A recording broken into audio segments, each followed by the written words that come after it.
July 19, 2005. A quiet cemetery in Cotulla, Texas. Among the graves, a terrible secret lay hidden. A young woman, 9 months pregnant, was found brutally murdered.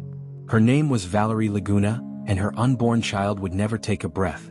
For nearly 2 decades, her case went cold, haunting her family and the small-town community that never forgot her.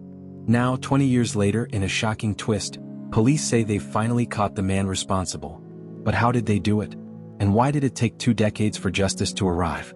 You're watching Cuffed and Curious, where we uncover the most haunting unsolved crimes, shocking cold cases, and the relentless pursuit of justice.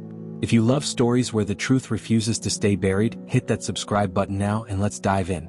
Valerie Benavides Laguna was just 26 years old in the summer of 2005.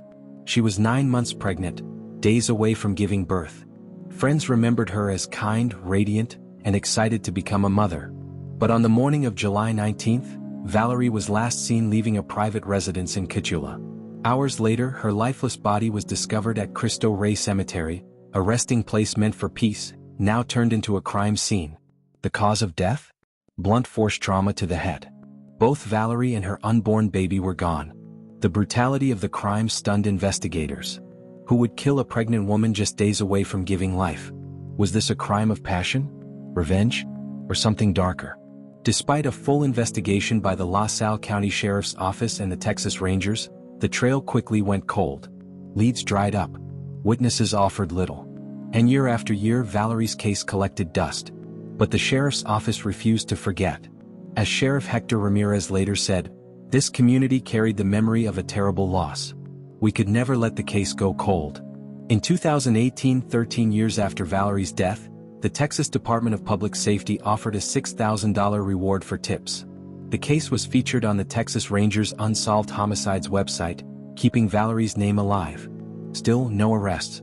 But behind the scenes, forensic science was quietly advancing, and eventually it would change everything. In 2025, exactly 2 decades later, the case finally cracked open. Thanks to advanced forensic technology, investigators extracted new evidence using cutting-edge tools like the MVAC system, which collects microscopic DNA from even the most degraded evidence. The forensic samples were sent to experts at the Texas Department of Public Safety Crime Lab, the University of North Texas Center for Human Identification, and processed with help from Bode Technology. The results pointed to one man, Saul Gonzalez, 66 years old, living in Cotulla, the same small town where Valerie was killed. On August 29, 2025, Gonzalez was arrested at Eagle Ford Crossing by LaSalle County investigators and Texas Rangers. He was indicted for capital murder and booked into county jail on a $1 million bond. After 20 years, the alleged killer was finally in custody. For the people of Cotulla, the arrest brought both relief and sorrow. Sheriff Ramirez called it a significant step toward justice, and a moment for healing, for the family, and for a community that never forgot. He also reminded the public that this case was solved because multiple generations of investigators refused to give up. Former sheriffs, deputies, and forensic experts all played a role in keeping Valerie's memory alive. This wasn't just about solving a crime.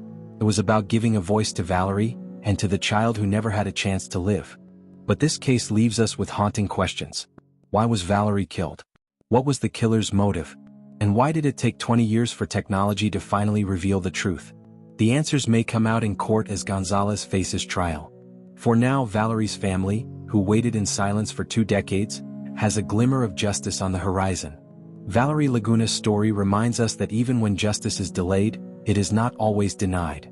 What do you think about this case? Should cold case investigations receive more funding to bring closure to families like Valerie's? Let us know your thoughts in the comments below. And if you want to keep exploring haunting mysteries, cold cases, and shocking true crime stories, don't forget to like, share, and subscribe to Cuffed and Curious. Because every story we tell brings us closer to answers that should never be forgotten.